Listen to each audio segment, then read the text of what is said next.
আচ্ছা বলেন তো, কেক দেখে কি মনে হচ্ছে আমার জন্মদিন না আমার ছেলের?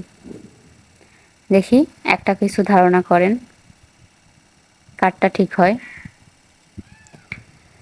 তো আচ্ছা, আমি বলি যে জন্মদিনটা আসলে কার, অথবা অন্য কারো জন্মদিন কিনা, তাকে কেকটা আমি দিতে গিয়েছি কিনা। আমার পুরো ভিডিওটির সঙ্গেই থাকবেন। আশা করছি আমার আজকের এই ভিডিওটি আপনাদের কাছে ভালো লাগবে। তো আসসালামু আলাইকুম সবাইকে। সবাইকে স্বাগত জানাই আমার আজকের আরও একটি নতুন ব্লগ ভিডিওতে। আশা করছি সকলে অনেক ভালো আছেন। আল্লাহর অশেষ রহমতে আমি অনেক ভালো আছি।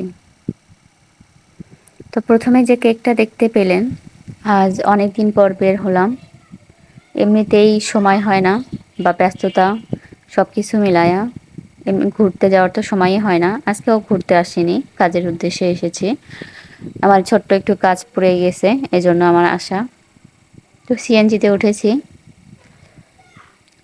সিএনজিতে অবশ্য যে কোনো জায়গায় আপনি যান না কেন প্রচুর বাতাস পাওয়া যায়।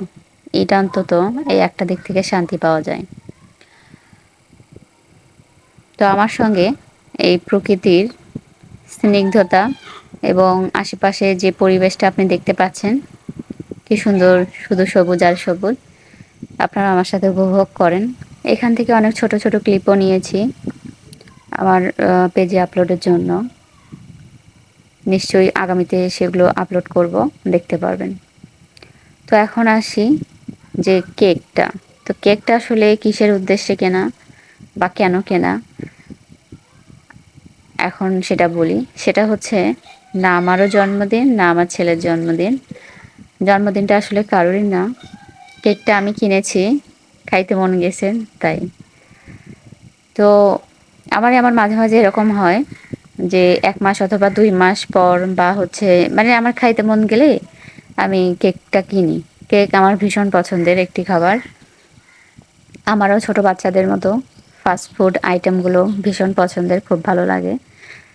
ছোট বাচ্চারা যেমন পছন্দ করে, আমি এতটা বড় হয়ে গেছি কিন্তু তারপরও আমার এখনও ভালো লাগে। তো এই জন্য আমার কেকটা কেনা।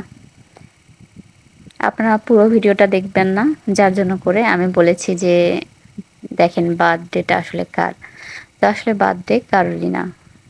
তো এই যে শেষমেশ কেকটা বাসায় নিয়ে এসেছি। তবে জার্নি করে কেকটা নিয়ে আসার জন্য কেকটা দেখেন কি অবস্থা হয়ে গেছে। দেখে একটু মন খারাপ লাগতেছিল, তারপর ভাবলাম আচ্ছা খাবোই তো, এটা তো আর কিছু করব না, কোনো জন্মদিন উপলক্ষে তো না। আমার আজকের এই ভিডিওটি কেমন লাগলো অবশ্যই তা কমেন্টে জানাবেন। আসসালামু আলাইকুম।